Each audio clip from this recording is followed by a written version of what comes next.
الشعر بحلا التعابير، وفي انتصار صغنا البيوت الجزيلة، بالمنزل الجديد أفراحها غير، وإحساسها بالفخر أشعال فتيلة.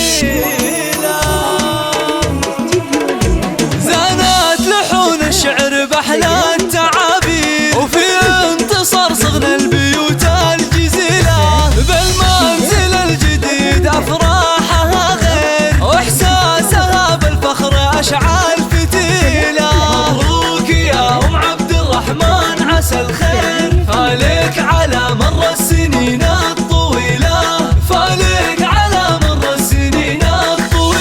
يا الغالية عسى بطيبة تباشير، تزدان دارك كل يوم وليلة، بيت جديد بالحب جدرانه تنير، جعلها أساس للكرم والفضيلة، وانتي الأصيلة ولك مقام وتقدير، وسيرتك بين الناس سيرة جميلة، وسيرتك بين الناس سيرة جميلة. وابو عبد الرحمن رمز المغاوير، بالجود والفزعة تكفه جزيلة، مدهال وطيبه زاخر دون تقصير، في العز والوقفات محد مثيله. ومن أهل الأنجاب أوصافهم خير، أهل الشهر